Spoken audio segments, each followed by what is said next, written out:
Hoş gördük əziz dinləyicilər.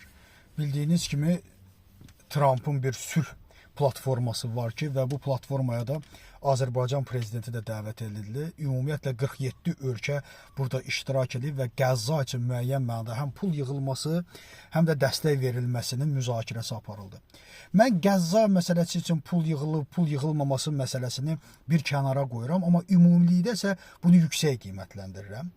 Və çox fəxr edirəm ki, Azərbaycan hökuməti nəhayət Amerika ilə, Avropa ilə birlikdə olsun. Bilirsiniz ki, mən həmişə bunun təbliğatını aparmışam və həmişə demişəm ki, bugün Rusiya və İran kimi qonşuları olan ölkənin Avropa'nın hər bir mənada Avropaya ehtiyacı var. Həm bizim gəlirlərimiz oradan gəlir, həm də bizi bu günləri müdafiə edəcək, bizim maraqlarımızla onların maraqları üst-üstə düşür.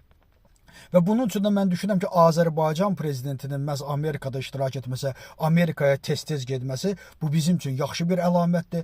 Bəziləri bunları tənqid eləyə bilərlər, tənqidçiləri də ilə işim yoxdur. Amma ümumi mənada bizim Amerika ilə daha sıx münasibətlər qurmağımız hər mənada bizim üçün yaxşıdır. Bugün İstər Rusiya olsun, istərsə İranda olan müharibələr fonunda biz artıq Amerika ilə daha yaxın münasibətlər qururuq. Bu yaxın münasibətlər şəraitində də artıq biz problemlərimizi həll etdik. Amma problemlərimizi həll etsək də, xatırlayırsınızsa, bizə sülh gəlmirdi. Hər bir mənada bizi təhdid edirdilər. Gah İran təhdid edirdi, qırmızı cizgisi hesab edirdi. Gah Rusiya FSB-ni ora göndərəcəyini dedi. Amma bütün bunların səsini Trump çox düzgün apardığı siyasət nəticəsində kəsdi. Və bu sərfəlidirmi? Əlbəttə bizim üçün sərfəlidir. Çünki ömür boyu bizdə də islahatların keçirilməsinə, torpaqlarımızın azad edilməsinə ən birinci qarşısını alan Rusiya olub.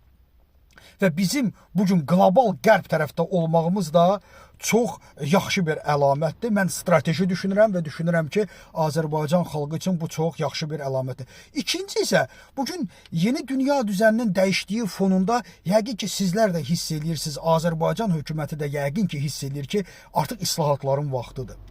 Baxın, Azərbaycan nə qədər güclənir, nə qədər qərb hoxunda olması bizim üçün xeyirlidir, amma bu günləri unutmayın ki, Azərbaycan ömür boyu islahat keçirilməsinin, Azərbaycanda istər rüşvətxorluğun, istər korrupsiyada müəyyən yer tutmağımızın da səbəbi məhz Rusiya olub.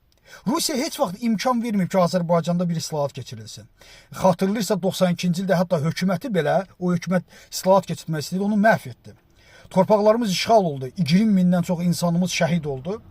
Amma həm də uduzluq, həm də imkan verməkdə islahatlar keçirmək. Amma bugün Rusiya əzilib, Rusiya məhvdir və Rusiya artıq regionda işini eləyə bilmir.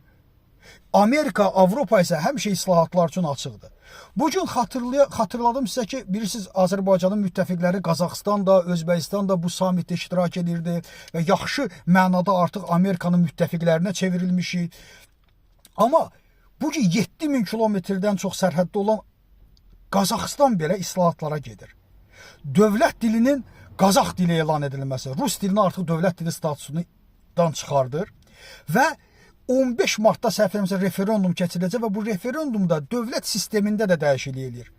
Dövlət başçısı 2 dəfədən artıq seçilə bilməz və dövlətə başçısının və yaxud da qohumların isə vəzifə tutmasının da qarşısını alır. Baxın, bunlar nədən irəli gəlir? Bunlar Rusiyanın zəifləməsi fonunda irəli gəlir və Qazaxıstan da, Orta Asiyada, Türkistan da başa düşür ki, biz bu islahatları keçirməklə regionu qaldıracağıq yuxarı. Çünki islahatın keçirməməsi tıxac yaradır, maneə yaradır, imkan vermir ki, azad sahibkarlıq ölkəyə gəlsin. Baxın, bugün bizdə də belədir. Hiss edirsə, Azərbaycan xalqının vəziyyəti də biraz ağırdır. İslahatların keçirilməsi artıq tələbə çevrilib. Yəqin ki, Azərbaycan hökuməti bunu görür. Və bu islahatların keçirilməsi, məhkəmədə islahatların keçirilməsi, ədalət baxımından islahatların keçirilməsi Azərbaycana əlavə pulların, vəsaitin gəlməsinə səbəb olacaq. Ərazidə istər kiçik sahibkarlıq, istər orta sahibkarlığın inkişafına da gətirib çıxardacaq və ölkəmizə əlavə vəsaitlərin, əlavə kapitalın gəlməsi üçün də yaşıl işıq yandıracaq. Düşünürəm ki, bu günləri artıq bunun zamanıdır, Rusiya zəifdir və Azərbaycan hökuməti bu islahata keçməklə hər bir mənada həm Azərbaycan xalqını rahat, rifah gətirər, Azərbaycan xalqının gərginliyi də azalmış olar. Təşəkkür edirəm diqqətinizə görə.